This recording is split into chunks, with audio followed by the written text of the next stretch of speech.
अथ श्री शुक्रस्तवराजस्तोत्रम्। अस्य श्री शुक्रस्तोत्रस्य प्रजापतिर्षिः अनुष्टुप छन्दः। शुक्रो देवता शुक्रप्रीत्यर्थं जपे विनियोगः। स्तोत्रम्। नमस्ते भार्गव श्रेष्ठ दैत्यदानवपूजित वृष्टिरोध प्रकर्त्रे च वृष्टिकर्ते नमो नमः। देवयानी पितस्तुभ्यं वेद वेदांगपारग परेण तपसा शुद्धः शंकरो लोकसुन्दरः।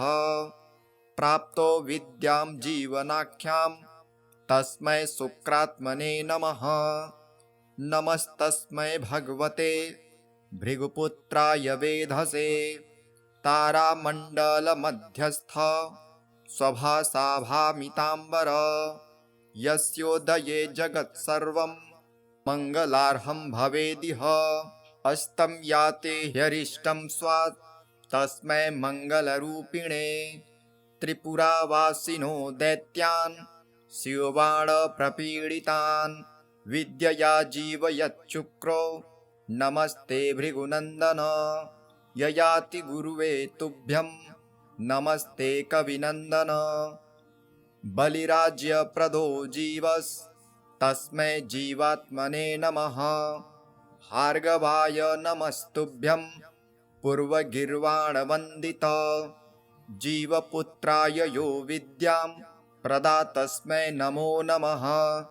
नमः शुक्राय काव्याय भृगुपुत्राय धीमहि। नमः कारुणरूपाय नमस्ते कारणात्मने। स्तवराजमिमं पुण्यं भार्गवस्य महात्मनः। यः पठेत् शृणुयाद्वापि लभते वाञ्छितं फलम्। पुत्रकामो लभेत् पुत्रान् श्रीकामो लभते श्रियं। राज्यकामो लभेद् राज्यं स्त्रीकामः स्त्रियमुत्तमाम्। भृगुवारे प्रयत्नेन पठितव्यं समाहिते। अन्यवारे तु होरायां पूजयेद्भृगुनन्दनं। रोगार्तो मुच्यते रोगां व्याधार्तो मुच्यते भयात्। यद्यत् प्रार्थयते जन्तुस्तत् प्राप्नोति सर्वदा। प्रातः काले प्रकर्तव्या भृगुपूजा प्रयत्नतः। सर्वपाप विनिर्मुक्तः प्राप्नुयाञ्चीव सन्निधम्। इति श्री ब्रह्मयामले शुक्रस्तोत्रं सम्पूर्णम्।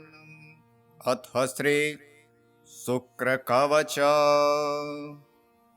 ॐ अस्य श्री शुक्रकवच स्तोत्रमन्त्रस्य भारद्वाज ऋषिः अनुष्टुप छन्दः।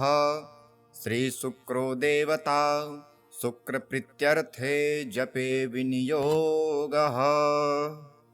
मृडालकुन्देन्दुपयोजसुप्रभं पीताम्बरं प्रसृतमक्षमालिनं समस्तशास्त्रार्थविधिं महान्तं ध्यायेत् कविं वाञ्छितमर्थसिद्धये।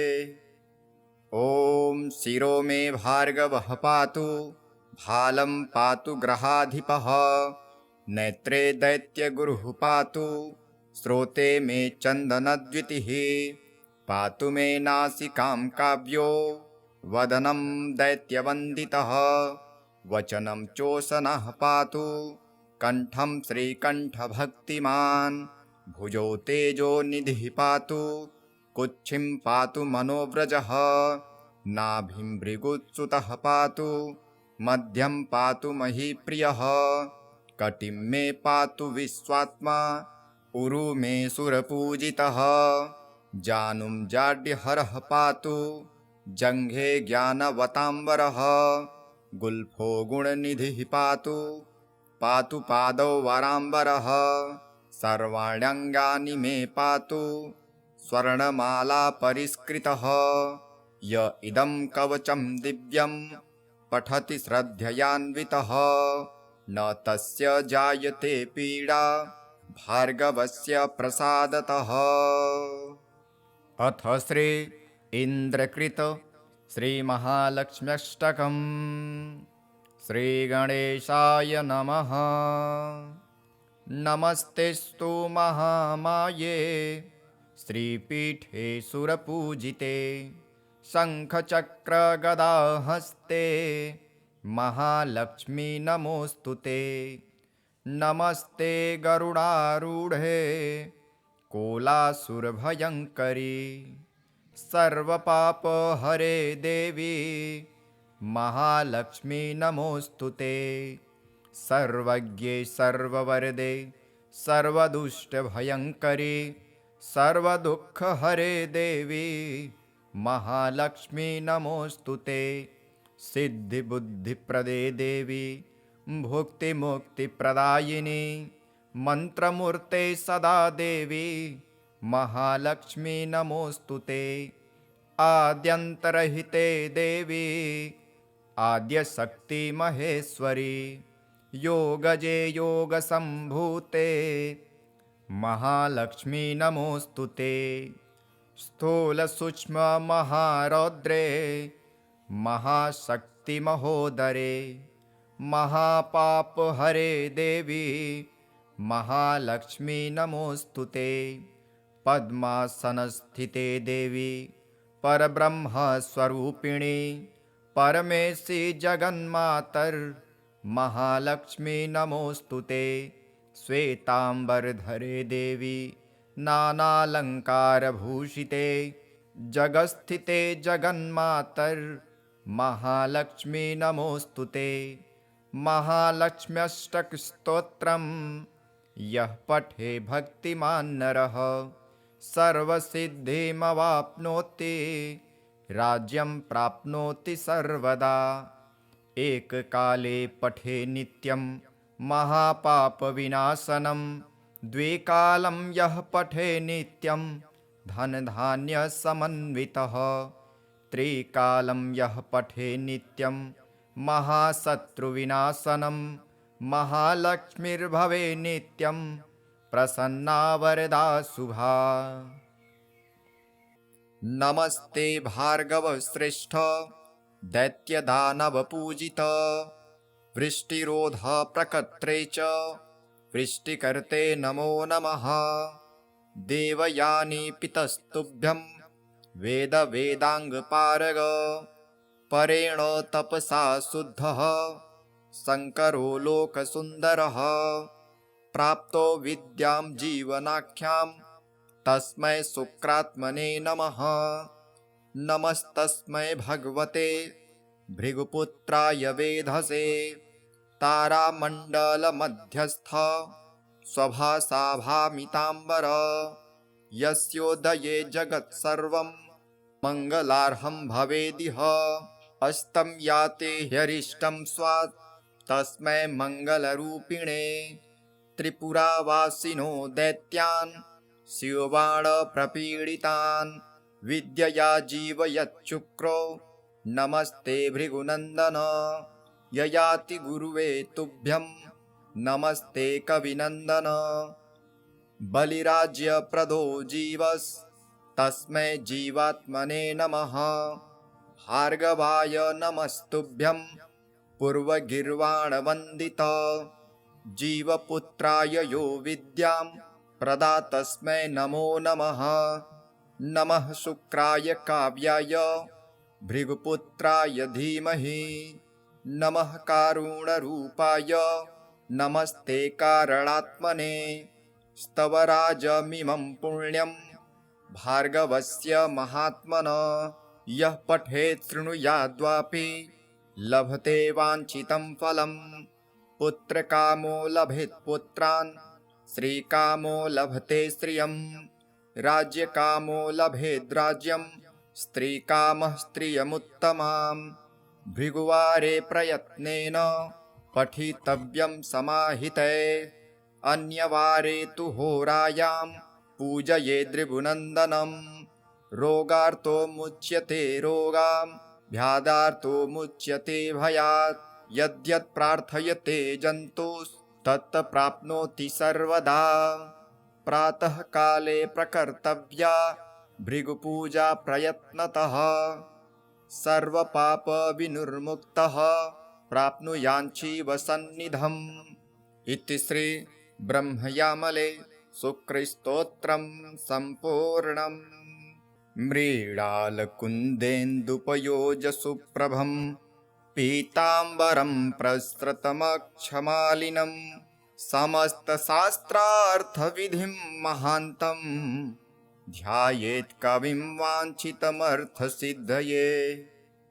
ॐ शिरो मे भार्गवः पातु, भालं पातु ग्रहाधिपः, नेत्रे दैत्यगुरुः पातु, श्रोते मे चन्दनद्युतिः, पातु मे नासिकां काव्यो, वदनं दैत्यवन्दितः, वचनं चोषणः पातु, कण्ठं श्रीकण्ठभक्तिमान्, भुजौ तेजो निधिः पातु, कुक्षिं पातु मनोव्रजः, नाभिं भृगुत्सुतः पातु, मध्यं पातु महीप्रियः, कटिं मे पातु विश्वात्मा, उरु मे सुरपूजितः, जानुं जाड्यहरः पातु, जङ्घे ज्ञानवताम्बरः, गुल्फो गुणनिधिः पातु, पातु पादौ वराम्बरः, सर्वाण्यङ्गानि मे पातु, स्वर्णमाला परिष्कृतः, य इदं कवचं दिव्यं पठति श्रद्धयान्वितः, न तस्य जायते पीडा भार्गवस्य प्रसादतः। नमस्तेस्तु महामाये श्रीपीठे सुरपूजिते, शङ्खचक्रगदाहस्ते महालक्ष्मी नमोऽस्तुते। नमस्ते गरुडारूढे कोलासुरभयङ्करी, सर्वपापहरे देवी महालक्ष्मी नमोऽस्तुते। सर्वज्ञे सर्ववरदे सर्वदुष्टभयङ्करी, सर्वदुःखहरे देवी महालक्ष्मी नमोऽस्तुते। सिद्धिबुद्धिप्रदे देवी भुक्तिमुक्तिप्रदायिनी, मन्त्रमूर्ते सदा देवी महालक्ष्मी नमोऽस्तुते। आद्यन्तरहिते देवी आद्यशक्ति महेश्वरी, योगजे योगसम्भूते महालक्ष्मी नमोऽस्तुते। स्थूलसूक्ष्म महारौद्रे महाशक्ति महोदरे, महापापहरे देवी महालक्ष्मी नमोऽस्तुते। पद्मासनस्थिते देवी परब्रह्मस्वरूपिणी, परमेशी जगन्मातर् महालक्ष्मी नमोऽस्तुते। श्वेताम्बरधरे देवी नानालङ्कारभूषिते, जगत्स्थिते जगन्मातर् महालक्ष्मी नमोऽस्तुते। महालक्ष्म्यष्टकस्तोत्रम् यः पठे भक्तिमान् नरः, सर्वसिद्धिमवाप्नोति, राज्यं प्राप्नोति सर्वदा। एककाले पठे नित्यं महापापविनाशनं, द्विकालं यः पठे नित्यं धनधान्यसमन्वितः, त्रिकालं यः पठे नित्यं महाशत्रुविनाशनं, महालक्ष्मीर्भवे नित्यं प्रसन्ना वरदा शुभा। नमस्ते भार्गवश्रेष्ठ दैत्यदानवपूजित, वृष्टिरोधप्रकर्त्रे च वृष्टिकर्ते नमो नमः। देवयानी पितस्तुभ्यं वेदवेदाङ्गपारग, परेण तपसा शुद्धः शङ्करो लोकसुन्दरः। प्राप्तो विद्यां जीवनाख्यां तस्मै शुक्रात्मने नमः। नमस्तस्मै भगवते भृगुपुत्राय वेधसे, तारामण्डलमध्यस्थ स्वभासाभामिताम्बर, यस्योदये जगत्सर्वं मङ्गलार्हं भवेदिह। अस्तं याते ह्यरिष्टं स्वात् तस्मै मङ्गलरूपिणे त्रिपुरावासिनो दैत्यान् शिवबाणप्रपीडितान् विद्यया जीवयच्चुक्रो नमस्ते भृगुनन्दन ययाति गुरुवे तुभ्यं नमस्ते कविनन्दन बलिराज्यप्रदो जीवस् तस्मै जीवात्मने नमः भार्गवाय नमस्तुभ्यं पूर्वगीर्वाणवन्दित जीवपुत्राय यो विद्यां प्रदातस्मै नमो नमः नमः शुक्राय काव्याय भृगुपुत्राय धीमहि नमः कारुणरूपाय नमस्ते कारणात्मने स्तवराजमिमं पुण्यं भार्गवस्य महात्मनः यः पठेत् शृणुयाद्वापि लभते वाञ्छितं फलम् पुत्रकामो लभेत् पुत्रान् श्रीकामो लभते श्रियम् राज्यकामो लभेद् राज्यं स्त्रीकामः स्त्रियमुत्तमाम् भृगुवारे प्रयत्नेन पठितव्यं समाहिते अन्यवारे तु होरायां पूजयेद्भृगुनन्दनम् रोगार्तो मुच्यते रोगां व्याधार्तो मुच्यते भयात् यद्यत् प्रार्थयते जन्तुस्तत् प्राप्नोति सर्वदा प्रातः काले प्रकर्तव्या भृगुपूजा प्रयत्नतः सर्वपापविनिर्मुक्तः प्राप्नुयाञ्जीवसन्निधम् इति श्री ब्रह्मयामले शुक्रस्तोत्रं सम्पूर्णम् मृडालकुन्देन्दुपयोजसुप्रभं पीताम्बरं प्रसृतमक्षमालिनं समस्तशास्त्रार्थविधिं महान्तं ध्यायेत् कविं वाञ्छितमर्थसिद्धये ॐ शिरो मे भार्गवः पातु भालं पातु ग्रहाधिपः नेत्रे दैत्यगुरुः पातु श्रोते मे चन्दनद्युतिः पातु मे नासिकां काव्यो वदनं दैत्यवन्दितः वचनं चोषणः पातु कण्ठं श्रीकण्ठभक्तिमान् भुजौ तेजो निधिः पातु कुक्षिं पातु मनोव्रजः नाभिं भृगुत्सुतः पातु मध्यं पातु महीप्रियः कटिं मे पातु विश्वात्मा उरु मे सुरपूजितः जानुं जाड्यहरः पातु जङ्घे ज्ञानवताम्बरः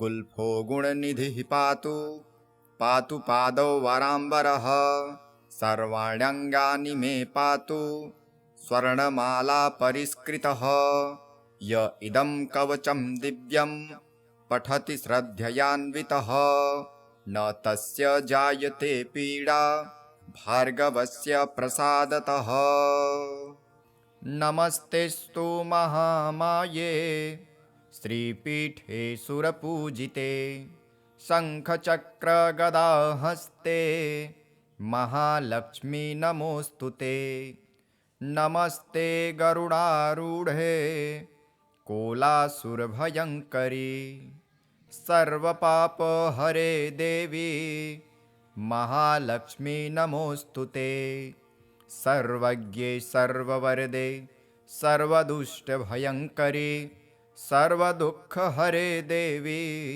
महालक्ष्मी नमोऽस्तुते सिद्धिबुद्धिप्रदे देवी भुक्तिमुक्तिप्रदायिनी मन्त्रमूर्ते सदा देवी महालक्ष्मी नमोऽस्तुते आद्यन्तरहिते देवी आद्यशक्ति महेश्वरी योगजे योगसम्भूते महालक्ष्मी नमोऽस्तुते स्थूलसूक्ष्ममहारौद्रे महाशक्तिमहोदरे महापापहरे देवी महालक्ष्मी नमोऽस्तुते पद्मासनस्थिते देवी परब्रह्मस्वरूपिणी परमेशी जगन्मातर् महालक्ष्मी नमोऽस्तुते श्वेताम्बरधरे देवी नानालङ्कारभूषिते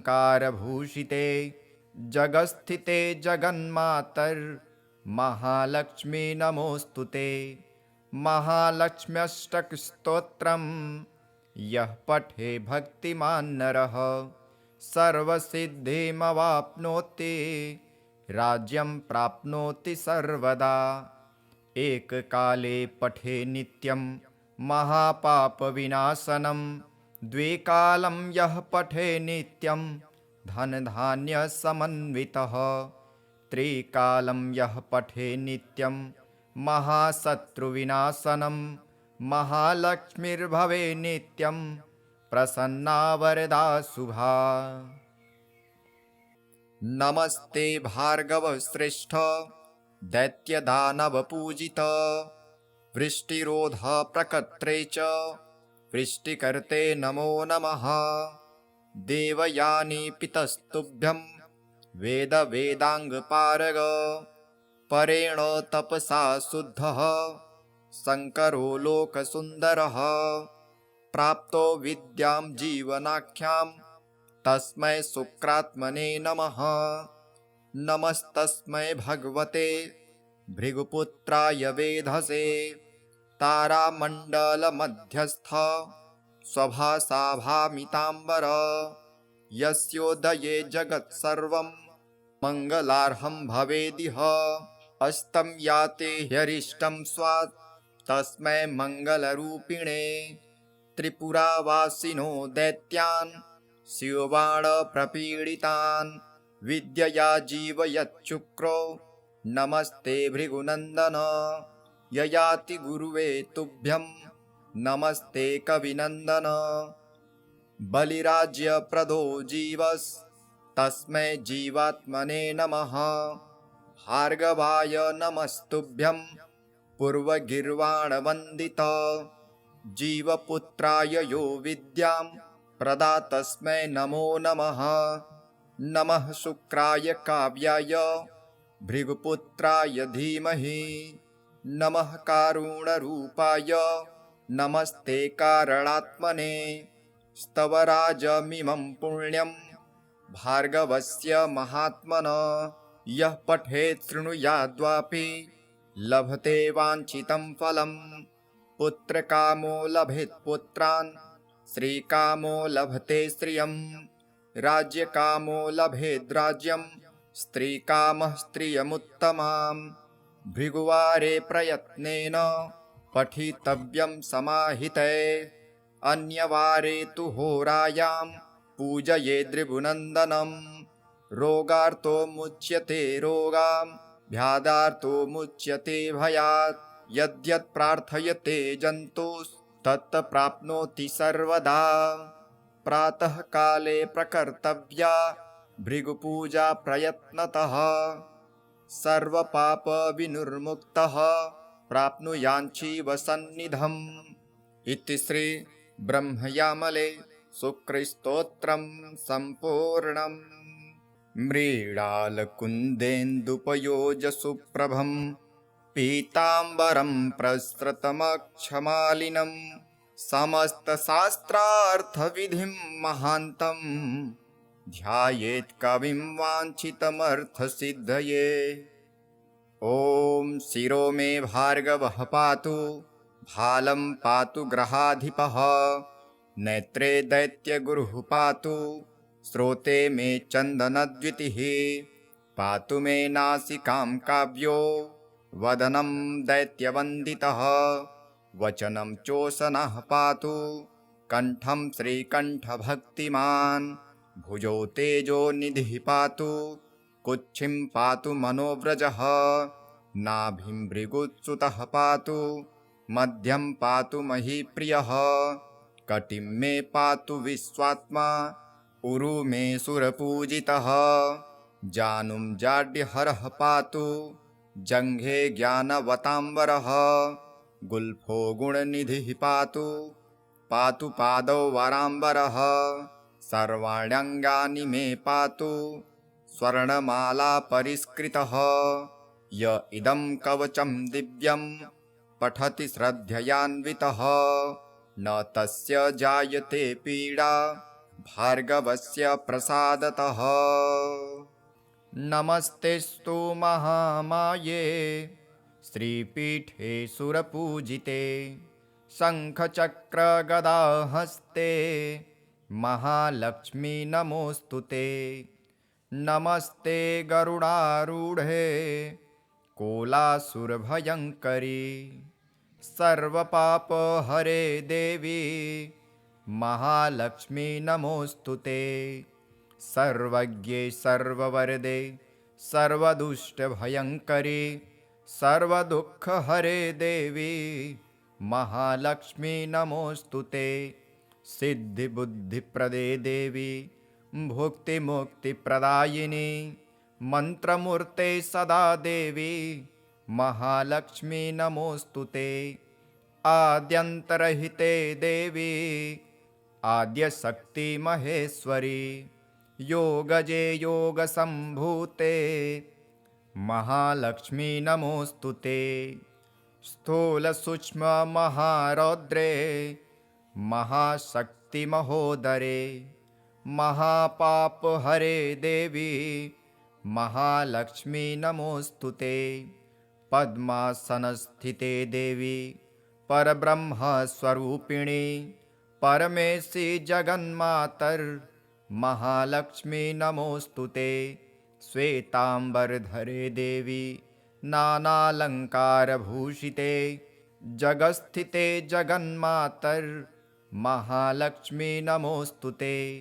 महालक्ष्म्यष्टकस्तोत्रम् यः पठे भक्तिमान् नरः सर्वसिद्धिमवाप्नोति राज्यं प्राप्नोति सर्वदा। एककाले पठे नित्यं महापापविनाशनं द्विकालं यः पठे नित्यं धनधान्यसमन्वितः त्रिकालं यः पठे नित्यं महाशत्रुविनाशनं महालक्ष्मीर्भवे नित्यं प्रसन्ना वरदा शुभा। नमस्ते भार्गवश्रेष्ठ दैत्यदानवपूजित वृष्टिरोधप्रकर्त्रे च वृष्टिकर्ते नमो नमः। देवयानी पितस्तुभ्यं वेदवेदाङ्गपारग परेण तपसा शुद्धः शङ्करो लोकसुन्दरः प्राप्तो विद्यां जीवनाख्यां तस्मै शुक्रात्मने नमः। नमस्तस्मै भगवते भृगुपुत्राय वेधसे तारामण्डलमध्यस्थ स्वभासा भामिताम्बर यस्योदये जगत्सर्वं मङ्गलार्हं भवेदिह। अस्तं याते ह्यरिष्टं स्वात् तस्मै मङ्गलरूपिणे त्रिपुरावासिनो दैत्यान् शिवबाणप्रपीडितान् विद्यया जीवयच्छुक्रो नमस्ते भृगुनन्दन। ययाति गुरुवे तुभ्यं नमस्ते कविनन्दन। बलिराज्यप्रदो जीवस् तस्मै जीवात्मने नमः। भार्गवाय नमस्तुभ्यं पूर्वगीर्वाणवन्दित जीवपुत्राय यो विद्यां प्रदा तस्मै नमो नमः। नमः शुक्राय काव्याय भृगुपुत्राय धीमहि नमः कारुणरूपाय नमस्ते कारणात्मने। स्तवराजमिमं पुण्यं भार्गवस्य महात्मनः यः पठेत् शृणुयाद्वापि लभते वाञ्छितं फलम्। पुत्रकामो लभेत् पुत्रान् श्रीकामो लभते श्रियम् राज्यकामो लभेद् राज्यं स्त्रीकामः स्त्रियमुत्तमाम्।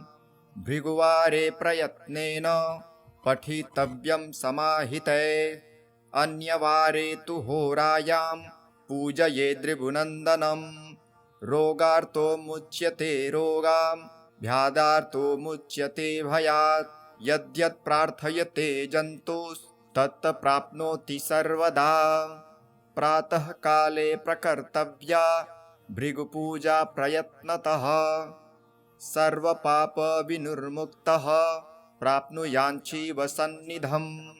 इति श्री ब्रह्मयामले सुकृस्तोत्रं सम्पूर्णम् मृडालकुन्देन्दुपयोजसुप्रभं पीताम्बरं प्रसृतमक्षमालिनं समस्तशास्त्रार्थविधिं महान्तम् ध्यायेत् कविं वाञ्छितमर्थसिद्धये।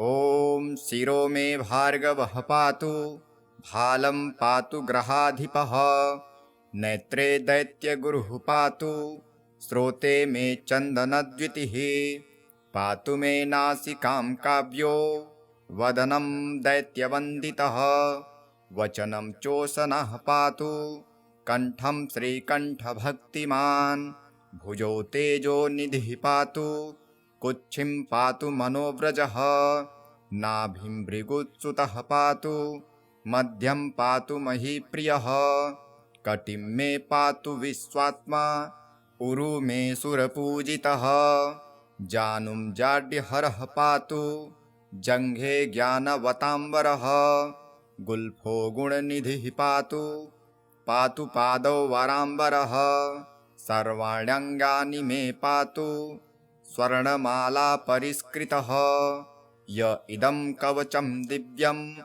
पठति श्रद्धयान्वितः, न तस्य जायते पीडा भार्गवस्य प्रसादतः।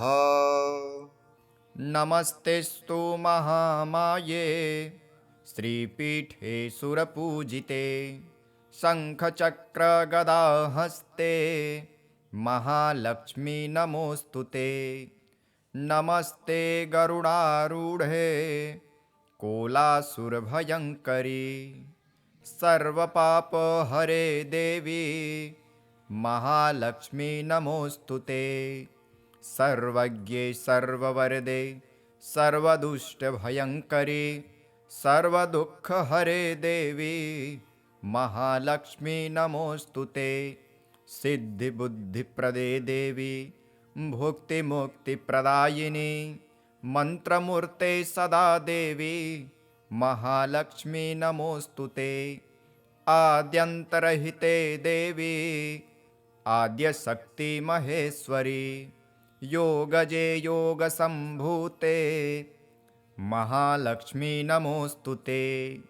स्थूलसूक्ष्ममहारौद्रे महाशक्तिमहोदरे, महापापहरे देवी महालक्ष्मी नमोऽस्तुते। पद्मासनस्थिते देवी परब्रह्मस्वरूपिणी, परमेशी जगन्मातर् महालक्ष्मी नमोऽस्तुते। श्वेताम्बरधरे देवी नानालङ्कारभूषिते, जगत्स्थिते जगन्मातर् महालक्ष्मी नमोऽस्तुते। महालक्ष्म्यष्टकस्तोत्रं यः पठे भक्तिमान् नरः, सर्वसिद्धिमवाप्नोति, राज्यं प्राप्नोति सर्वदा। एककाले पठे नित्यं महापापविनाशनं, द्विकालं यः पठे नित्यं धनधान्यसमन्वितः, त्रिकालं यः पठे नित्यं महाशत्रुविनाशनं, महालक्ष्मीर्भवे नित्यं प्रसन्ना वरदा शुभा। नमस्ते भार्गवश्रेष्ठ दैत्यदानवपूजित, वृष्टिरोधप्रकर्त्रे च वृष्टिकर्ते नमो नमः। देवयानी पितस्तुभ्यं वेदवेदाङ्गपारग, परेण तपसा शुद्धः शङ्करो लोकसुन्दरः। प्राप्तो विद्यां जीवनाख्यां तस्मै शुक्रात्मने नमः। नमस्तस्मै भगवते भृगुपुत्राय वेधसे, तारामण्डलमध्यस्थ स्वभासाभामिताम्बर, यस्योदये जगत्सर्वं मङ्गलार्हं भवेदिह। अस्तं याते ह्यरिष्टं स्वात् तस्मै मङ्गलरूपिणे, त्रिपुरावासिनो दैत्यान् शिवबाणप्रपीडितान्, विद्यया जीवयच्चुक्रो नमस्ते भृगुनन्दन ययाति गुरुवे तुभ्यं नमस्ते कविनन्दन बलिराज्यप्रदो जीवस्तस्मै जीवात्मने नमः भार्गवाय नमस्तुभ्यं पूर्वगीर्वाणवन्दित जीवपुत्राय यो विद्यां प्रदातस्मै नमो नमः नमः शुक्राय काव्याय भृगुपुत्राय धीमहि नमः कारुणरूपाय नमस्ते कारणात्मने स्तवराजमिमं पुण्यं भार्गवस्य महात्मनः यः पठेत् शृणुयाद्वापि लभते वाञ्छितं फलम् पुत्रकामो लभेत् पुत्रान् श्रीकामो लभते श्रियम् राज्यकामो लभेद् राज्यम् स्त्रीकामः स्त्रियमुत्तमाम् भृगुवारे प्रयत्नेन पठितव्यं समाहिते अन्यवारे तु होरायां पूजयेद्भृगुनन्दनम् रोगार्तो मुच्यते रोगां व्याधार्तो मुच्यते भयात् यद्यत् प्रार्थयते जन्तुस्तत् प्राप्नोति सर्वदा प्रातः काले प्रकर्तव्या भृगुपूजा प्रयत्नतः सर्वपापविनिर्मुक्तः प्राप्नुयाञ्जीवसन्निधम् इति श्री ब्रह्मयामले शुक्रस्तोत्रं सम्पूर्णम् मृडालकुन्देन्दुपयोजसुप्रभं पीताम्बरं प्रसृतमक्षमालिनं समस्तशास्त्रार्थविधिं महान्तं ध्यायेत् कविं वाञ्छितमर्थसिद्धये ॐ शिरो मे भार्गवः पातु भालं पातु ग्रहाधिपः नेत्रे दैत्यगुरुः पातु श्रोते मे चन्दनद्युतिः पातु मे नासिकां काव्यो वदनं दैत्यवन्दितः वचनं चोषणः पातु कण्ठं श्रीकण्ठभक्तिमान् भुजौ तेजो निधिः पातु कुक्षिं पातु मनोव्रजः नाभिं भृगुच्युतः पातु मध्यं पातु महीप्रियः कटिं मे पातु विश्वात्मा उरु मे सुरपूजितः जानुं जाड्यहरः पातु जङ्घे ज्ञानवताम्बरः गुल्फो गुणनिधिः पातु पातु पादौ वराम्बरः सर्वाण्यङ्गानि मे पातु स्वर्णमाला परिष्कृतः य इदं कवचं दिव्यं पठति श्रद्धयान्वितः न तस्य जायते पीडा भार्गवस्य प्रसादतः नमस्तेस्तु महामाये श्रीपीठे सुरपूजिते शङ्खचक्रगदाहस्ते महालक्ष्मी नमोऽस्तुते नमस्ते गरुडारूढे कोलासुरभयङ्करी सर्वपापहरे देवी महालक्ष्मी नमोऽस्तुते सर्वज्ञे सर्ववरदे सर्वदुष्टभयङ्करी सर्वदुःखहरे देवी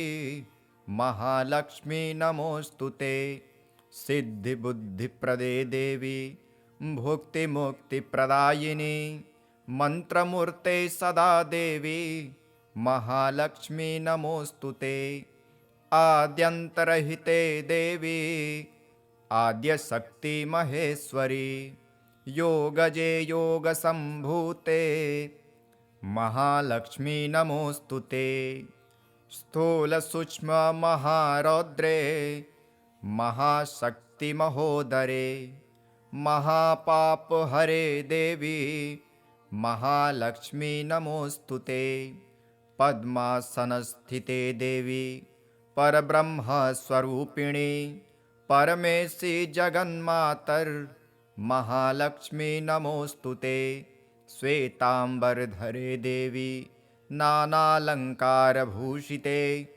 जगत्स्थिते जगन्मातर् महालक्ष्मी नमोऽस्तुते महालक्ष्म्यष्टकस्तोत्रम् यः पठे भक्तिमान् नरः सर्वसिद्धिमवाप्नोति राज्यं प्राप्नोति सर्वदा।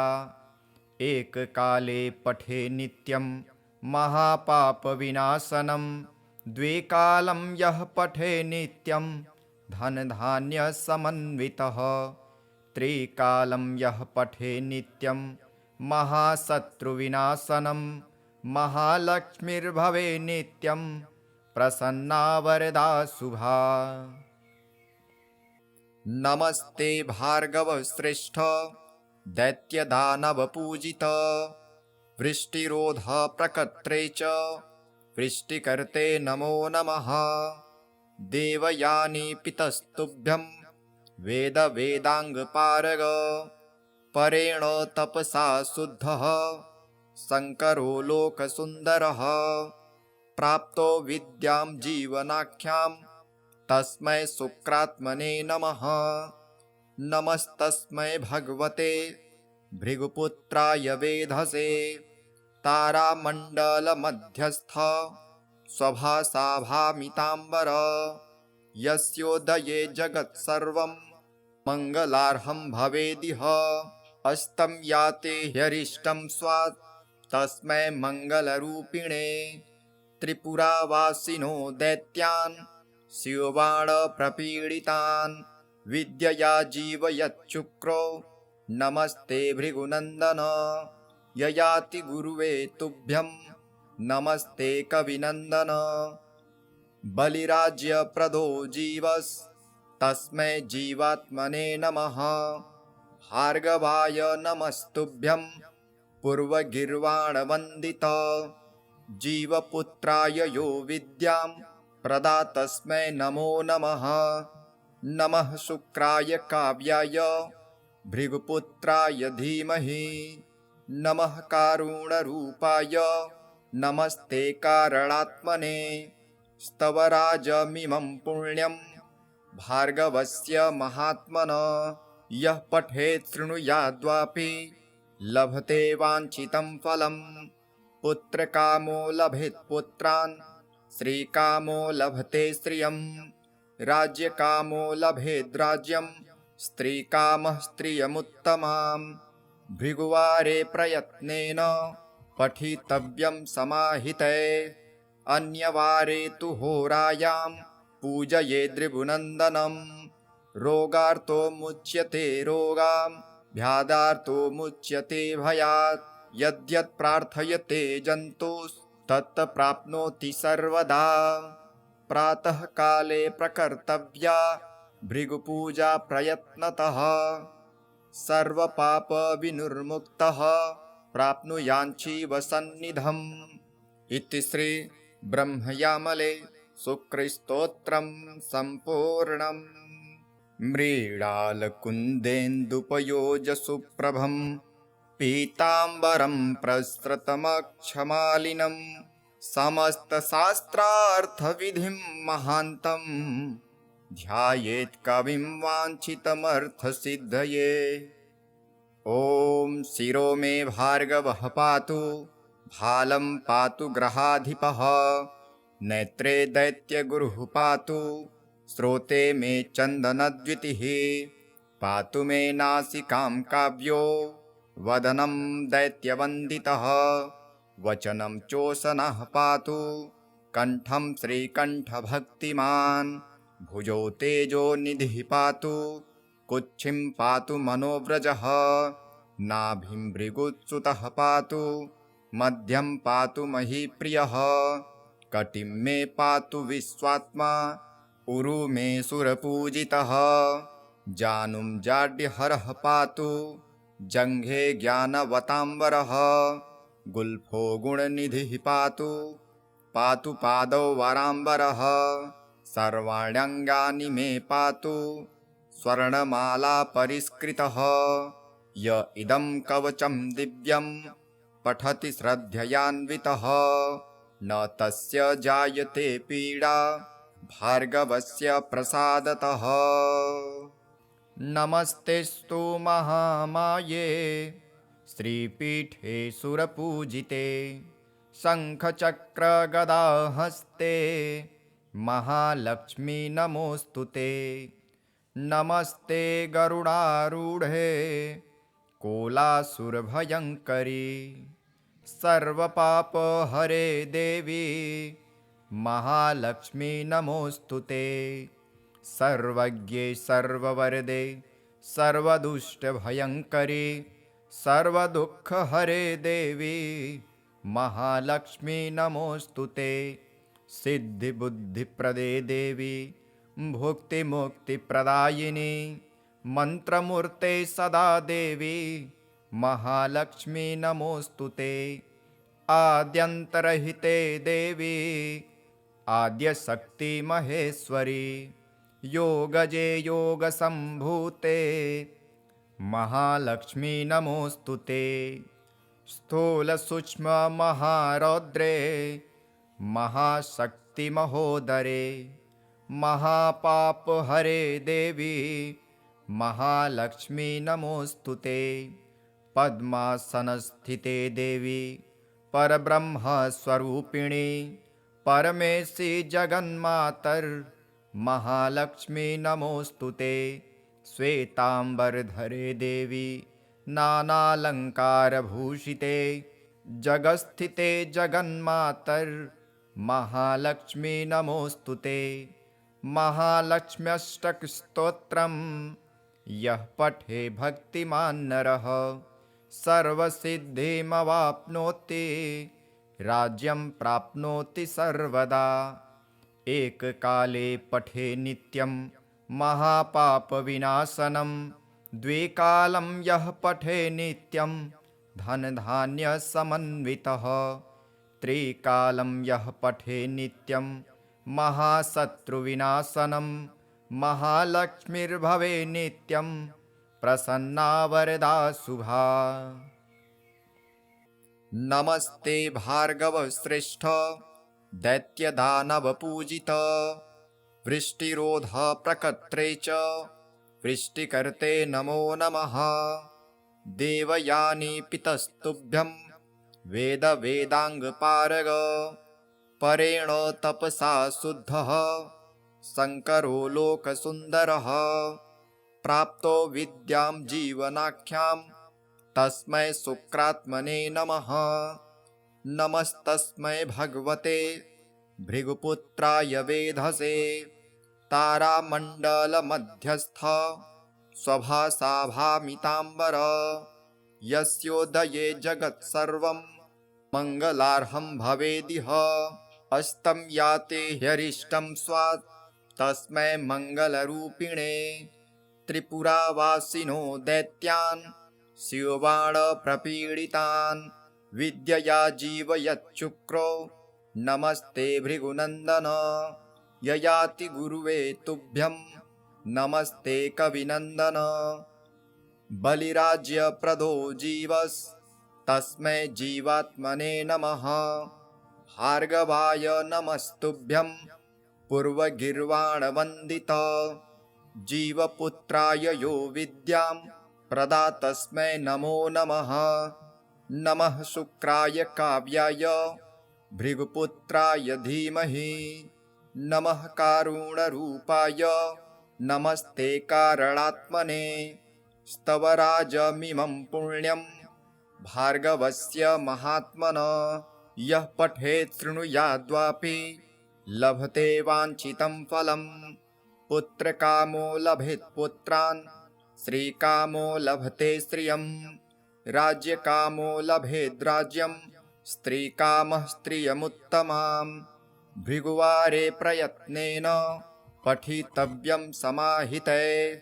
अन्यवारे तु होरायां पूजयेद् भृगुनन्दनं।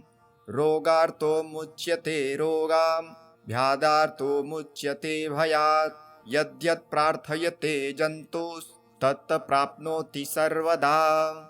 प्रातःकाले प्रकर्तव्या भृगुपूजा प्रयत्नतः।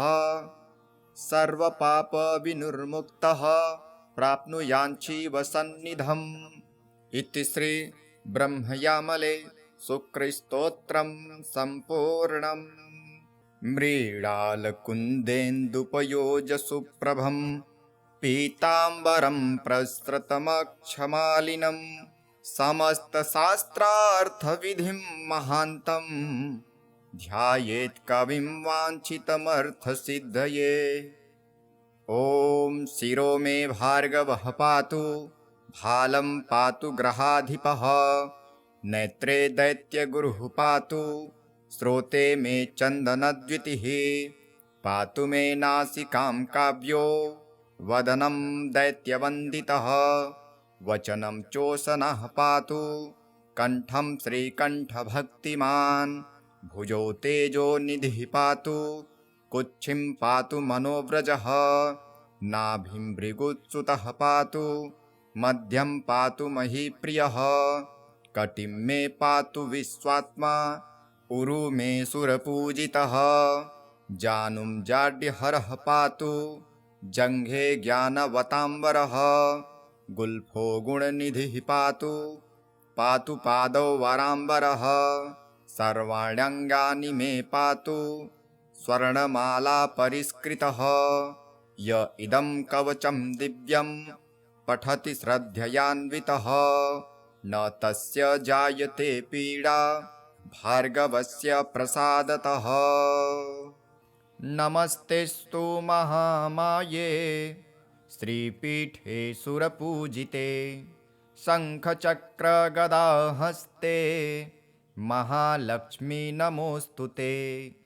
नमस्ते गरुडारूढे कोलासुरभयङ्करी, सर्वपापहरे देवी महालक्ष्मी नमोऽस्तुते।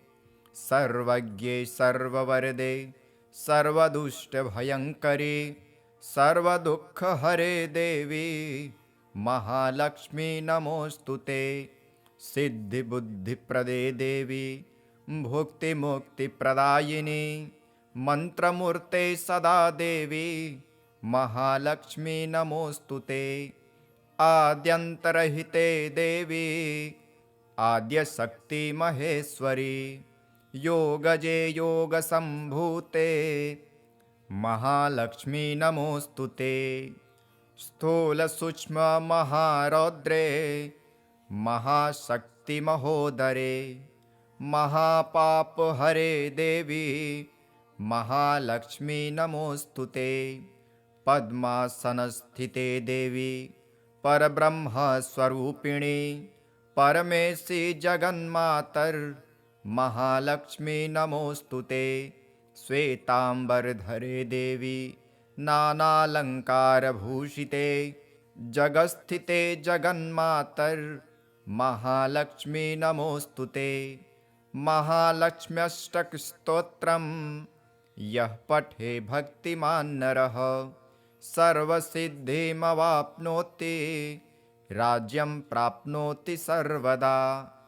एककाले पठे नित्यं महापापविनाशनं, द्विकालं यः पठे नित्यं धनधान्यसमन्वितः, त्रिकालं यः पठे नित्यं महाशत्रुविनाशनं, महालक्ष्मीर्भवे नित्यं प्रसन्ना वरदा शुभा। नमस्ते भार्गवश्रेष्ठ दैत्यदानवपूजित, वृष्टिरोधप्रकर्त्रे च वृष्टिकर्ते नमो नमः। देवयानी पितस्तुभ्यं वेदवेदाङ्गपारग, परेण तपसा शुद्धः शङ्करो लोकसुन्दरः। प्राप्तो विद्यां जीवनाख्यां तस्मै शुक्रात्मने नमः। नमस्तस्मै भगवते भृगुपुत्राय वेधसे, तारामण्डलमध्यस्थ स्वभासाभामिताम्बर, यस्योदये जगत्सर्वं मङ्गलार्हं भवेदिह। अस्तं याते ह्यरिष्टं स्वात् तस्मै मङ्गलरूपिणे, त्रिपुरावासिनो दैत्यान् शिवबाणप्रपीडितान् विद्यया जीवयच्चुक्रो। नमस्ते भृगुनन्दन ययाति गुरुवे तुभ्यं नमस्ते कविनन्दन। बलिराज्यप्रदो जीवस्तस्मै जीवात्मने नमः। भार्गवाय नमस्तुभ्यं पूर्वगीर्वाणवन्दित। जीवपुत्राय यो विद्यां प्रदातस्मै नमो नमः। नमः शुक्राय काव्याय भृगुपुत्राय धीमहि। नमः कारुणरूपाय नमस्ते कारणात्मने। स्तवराजमिमं पुण्यं भार्गवस्य महात्मनः। यः पठेत् शृणुयाद्वापि लभते वाञ्छितं फलम्। पुत्रकामो लभेत् पुत्रान् श्रीकामो लभते श्रियम्। राज्यकामो लभेद् राज्यं स्त्रीकामः स्त्रियमुत्तमाम्। भृगुवारे प्रयत्नेन पठितव्यं समाहिते। अन्यवारे तु होरायां पूजयेद्रिभुनन्दनम्। रोगार्तो मुच्यते रोगां व्याधार्तो मुच्यते भयात्। यद्यत् प्रार्थयते जन्तुस्तत् प्राप्नोति सर्वदा। प्रातः काले प्रकर्तव्या भृगुपूजा प्रयत्नतः। सर्वपापविनिर्मुक्तः प्राप्नुयाञ्जीवसन्निधम्। इति श्री ब्रह्मयामले शुक्रस्तोत्रं सम्पूर्णम्। मृडालकुन्देन्दुपयोजसुप्रभं पीताम्बरं प्रसृतमक्षमालिनं। समस्तशास्त्रार्थविधिं महान्तं ध्यायेत् कविं वाञ्छितमर्थसिद्धये। ॐ शिरो मे भार्गवः पातु भालं पातु ग्रहाधिपः। नेत्रे दैत्यगुरुः पातु श्रोते मे चन्दनद्युतिः। पातु मे नासिकां काव्यो वदनं दैत्यवन्दितः। वचनं चोषणः पातु कण्ठं श्रीकण्ठभक्तिमान्। भुजौ तेजो निधिः पातु कुक्षिं पातु मनोव्रजः। नाभिं भृगुच्युतः पातु मध्यं पातु महीप्रियः। कटिं मे पातु विश्वात्मा उरु मे सुरपूजितः। जानुं जाड्यहरः पातु जङ्घे ज्ञानवताम्बरः। गुल्फो गुणनिधिः पातु पातु पादौ वराम्बरः। सर्वाण्यङ्गानि मे पातु स्वर्णमाला परिष्कृतः। य इदं कवचं दिव्यं पठति श्रद्धयान्वितः न तस्य जायते पीडा भार्गवस्य प्रसादतः। नमस्तेस्तु महामाये श्रीपीठे सुरपूजिते। शङ्खचक्रगदाहस्ते महालक्ष्मी नमोऽस्तुते। नमस्ते गरुडारूढे कोलासुरभयङ्करी। सर्वपापहरे देवी महालक्ष्मी नमोऽस्तुते। सर्वज्ञे सर्ववरदे सर्वदुष्टभयङ्करी। सर्वदुःखहरे देवी महालक्ष्मी नमोऽस्तुते। सिद्धिबुद्धिप्रदे देवी भुक्तिमुक्तिप्रदायिनी। मन्त्रमूर्ते सदा देवी महालक्ष्मी नमोऽस्तुते। आद्यन्तरहिते देवी आद्यशक्ति महेश्वरी। योगजे योगसम्भूते महालक्ष्मी नमोऽस्तुते। स्थूलसूक्ष्ममहारौद्रे महाशक्तिमहोदरे। महापापहरे देवी महालक्ष्मी नमोऽस्तुते।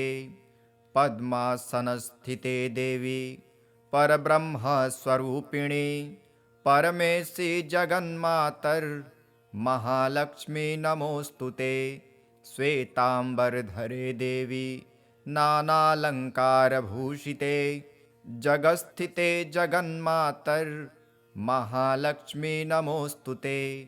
महालक्ष्म्यष्टकस्तोत्रं यः पठे भक्तिमान् नरः सर्वसिद्धिमवाप्नोति। राज्यं प्राप्नोति सर्वदा। एककाले पठे नित्यं महापापविनाशनं, द्वे कालं यः पठे नित्यं धनधान्यसमन्वितः, त्रिकालं यः पठे नित्यं महाशत्रुविनाशनं, महालक्ष्मीर्भवे नित्यं प्रसन्ना वरदा शुभा। नमस्ते भार्गवश्रेष्ठ दैत्यदानवपूजित, वृष्टिरोध प्रकर्त्रे च वृष्टिकर्ते नमो नमः। देवयानी पितस्तुभ्यं वेदाङ्गपारग, परेण तपसा शुद्धः शङ्करो लोकसुन्दरः। प्राप्तो विद्यां जीवनाख्यां तस्मै शुक्रात्मने नमः। नमस्तस्मै भगवते भृगुपुत्राय वेधसे, तारामण्डलमध्यस्थ स्वभासाभामिताम्बर, यस्योदये जगत्सर्वं मङ्गलार्हं भवेदिह। अस्तं याते ह्यरिष्टं स्वात् तस्मै मङ्गलरूपिणे, त्रिपुरावासिनो दैत्यान् शिवबाणप्रपीडितान् विद्यया जीवयच्चुक्रो। नमस्ते भृगुनन्दन ययाति गुरुवे तुभ्यं, नमस्ते कविनन्दन। बलिराज्यप्रदो जीवस् तस्मै जीवात्मने नमः।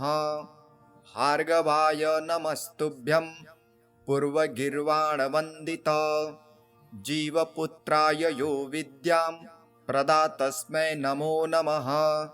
नमः शुक्राय काव्याय भृगुपुत्राय धीमहि, नमः कारुणरूपाय नमस्ते कारणात्मने।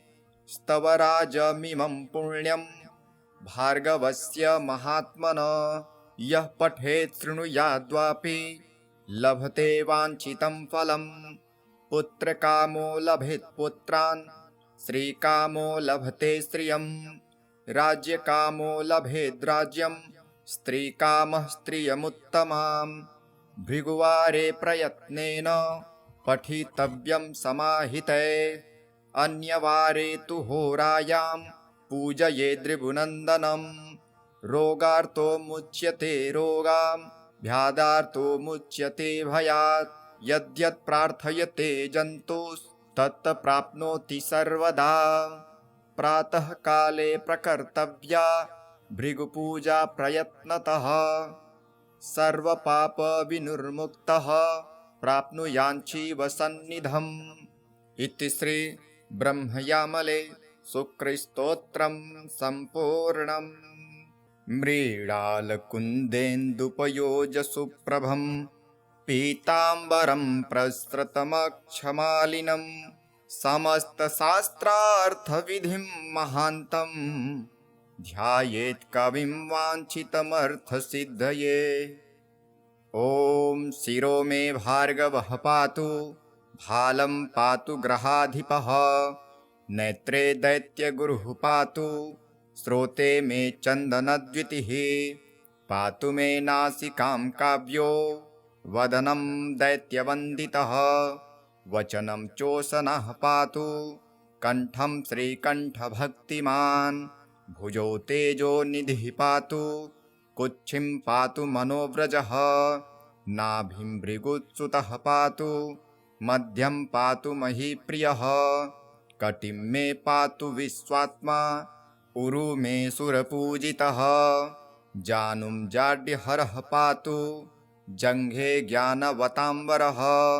गुल्फो गुणनिधिः पातु, पातु पादौ वराम्बरः, सर्वाण्यङ्गानि मे पातु, स्वर्णमाला परिष्कृतः।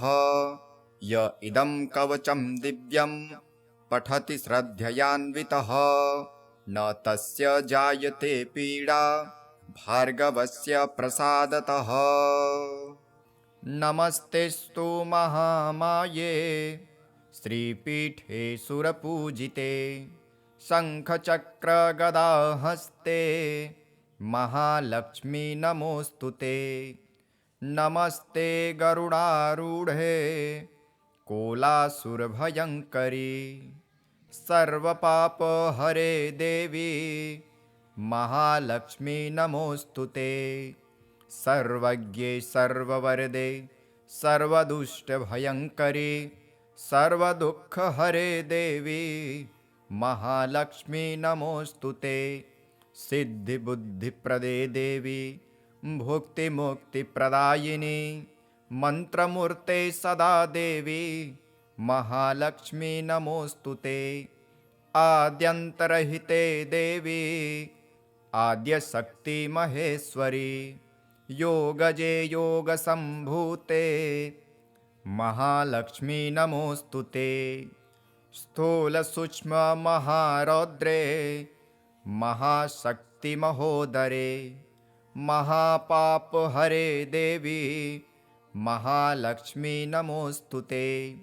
पद्मासनस्थिते देवी परब्रह्मस्वरूपिणी परमेशी जगन्मातर महालक्ष्मी नमोऽस्तु ते। श्वेताम्बरधरे देवी नानालङ्कारभूषिते जगत्स्थिते जगन्मातर महालक्ष्मी नमोऽस्तु ते। महालक्ष्म्यष्टकस्तोत्रम् यः पठे भक्तिमान् नरः सर्वसिद्धिमवाप्नोति राज्यं प्राप्नोति सर्वदा। एककाले पठे नित्यं महापापविनाशनं द्विकालं यः पठे नित्यं धनधान्यसमन्वितः त्रिकालं यः पठे नित्यं महाशत्रुविनाशनं महालक्ष्मीर्भवे नित्यं प्रसन्ना वरदा शुभा। नमस्ते भार्गवश्रेष्ठ दैत्यदानवपूजित वृष्टिरोधप्रकर्त्रे च वृष्टिकर्ते नमो नमः। देवयानी पितस्तुभ्यं वेदाङ्गपारग परेण तपसा शुद्धः शङ्करो लोकसुन्दरः प्राप्तो विद्यां जीवनाख्यां तस्मै शुक्रात्मने नमः। नमस्तस्मै भगवते भृगुपुत्राय वेधसे तारामण्डलमध्यस्थ स्वभासा भामिताम्बर यस्योदये जगत्सर्वं मङ्गलार्हं भवेदिह। अस्तं याते ह्यरिष्टं स्वात् तस्मै मङ्गलरूपिणे त्रिपुरावासिनो दैत्यान् शिवबाणप्रपीडितान् विद्यया जीवयच्छुक्रो नमस्ते भृगुनन्दन। ययाति गुरुवे तुभ्यं नमस्ते कविनन्दन। बलिराज्यप्रदो जीवस्तस्मै जीवात्मने नमः। भार्गवाय नमस्तुभ्यं पूर्वगीर्वाणवन्दित जीवपुत्राय यो विद्यां प्रदातस्मै नमो नमः। नमः शुक्राय काव्याय भृगुपुत्राय धीमहि नमः कारुणरूपाय नमस्ते कारणात्मने। स्तवराजमिमं पुण्यं भार्गवस्य महात्मनः यः पठेत् शृणुयाद्वापि लभते वाञ्छितं फलम्। पुत्रकामो लभेत् पुत्रान् श्रीकामो लभते श्रियं राज्यकामो लभेद् राज्यं स्त्रीकामः स्त्रियमुत्तमां। भृगुवारे प्रयत्नेन पठितव्यं समाहिते अन्यवारे तु होरायां पूजयेद् भृगुनन्दनं। रोगार्तो मुच्यते रोगां व्याधार्तो मुच्यते भयात् यद्यत् प्रार्थयते जन्तुस्तत् प्राप्नोति सर्वदा। प्रातः काले प्रकर्तव्या भृगुपूजा प्रयत्नतः सर्वपापविनिर्मुक्तः प्राप्नुयाञ्जीवसन्निधम्। इति श्री ब्रह्मयामले शुक्रस्तोत्रं सम्पूर्णम्। मृडालकुन्देन्दुपयोजसुप्रभं पीताम्बरं प्रसृतमक्षमालिनं समस्तशास्त्रार्थविधिं महान्तम् ध्यायेत् कविं वाञ्छितमर्थसिद्धये।